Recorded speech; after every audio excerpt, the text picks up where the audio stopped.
It's been amazing, a great experience to see so many fans at the screening. It's a fantastic documentary they're going to watch of the unbeaten season, the Invincible. So just to say thank you for supporting the club over the years, and we know there's a massive fan base in India, and it's great to be here. My first time in India, and I've loved every minute of it. It's all about growing fan bases, and that's why we're here. Arsenal's here. Puma's, number one sport company in India. So it's great. I think it's good for everybody that we look at India and we see so much potential through grassroots football to coming through to the Premier League. So that's what it's all about. That's why we're here. We want to grow. Hopefully, we can grow together. And produce amazing players for the future for India, and also at the same time, grow relationships. So it's great. We're happy to be here. The warmth is fantastic. Love it. It's great. We know that he's trying to improve. We know that we played football this morning with a load of guys, a load of kids, which was great fun. And you can see the potential. Some of them very technical, gifted. And it's all about starting at the bottom. I mean, if you can get that right, you can get. We know the football is well documented, especially the Premier League in this sort of in this part of the world.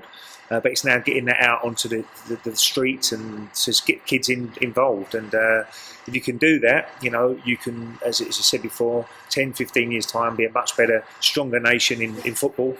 And these kids, maybe one day you can get a lot of players come to the Premier League, and which would be great for your country, and give you even more recognition. So that's what the aim is, and it's a great combination with Puma and Arsenal that you can get players like us over, and we can meet the fans.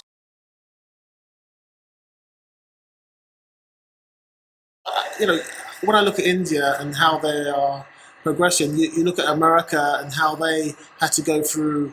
Well, they had the 70s, and now they've come back and they've looked at it in a proper way and grown the sport. I think that's what it's all about. You have to get a few marquee kind of players to kind of get the interest up, but then also look after the grassroots, because that's your future. Really, you've got to engage them from street football to right structure and training methods and things like that, and that's what you've got to do. So they've got a kind of a map and a pathway from youngsters to kind of making it for the Indian national team, and also making the Indian Premier League even stronger. So for the future, so that's what it's all about: growing and investing at the same time, and have a master plan over the 10, 15, 20 years.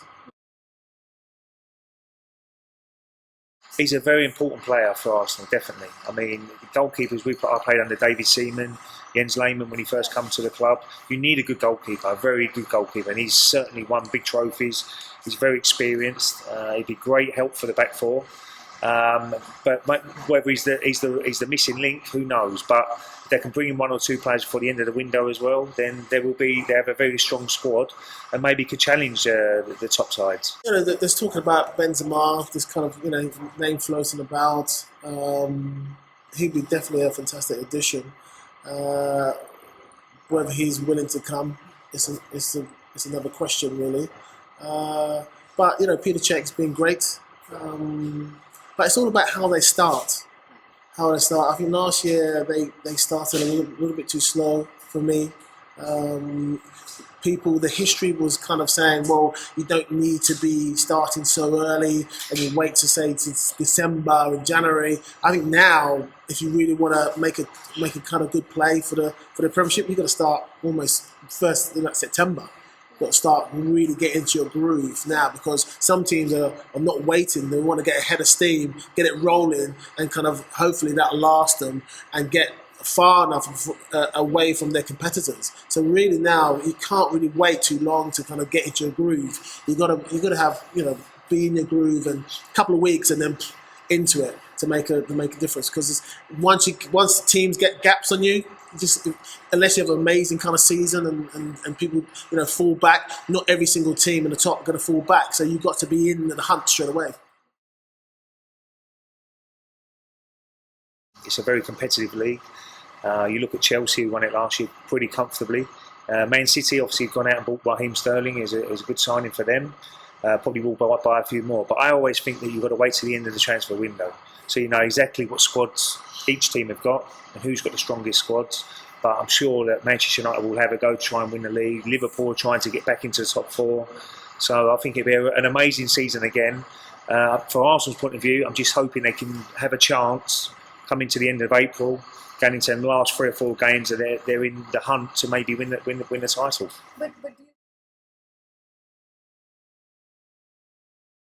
Oh, I think the top one has obviously been Raheem Sterling for both teams. I think Liverpool. do you think they paid too much for But Liverpool got good money for him, £49 million. But Man City have also got a very good player. I think he scored today on his debut against Roma in a friendly today, and he's only young. If he improves like he has done, in 4 or 5 years' time, Man City probably get the money back at least. So they're looking at it as a long-term buy, and if he can produce what he did when he played with Suarez and Sturridge for Liverpool that season, now when he's playing with David Silva and Aguero, then he could be a very, very key player for Man City.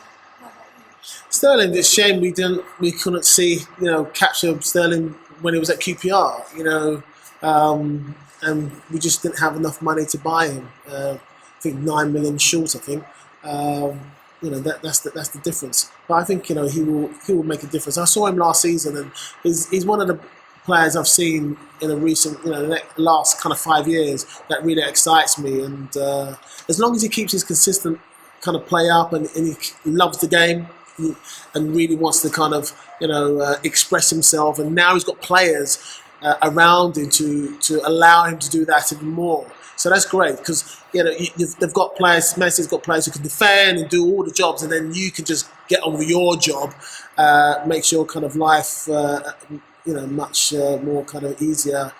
Especially in the big games, when you just have to get for the big games. Some of the games, it's just nice to have that balance, and I think hopefully he will prove everyone wrong, and hopefully be worth even more in years to come. But he's at the right time in his life, the right club to be able to he's got the right platform now. So he's just got to say, right, I've got to take this and see how far I can take this. It's great. Great, thank you so much.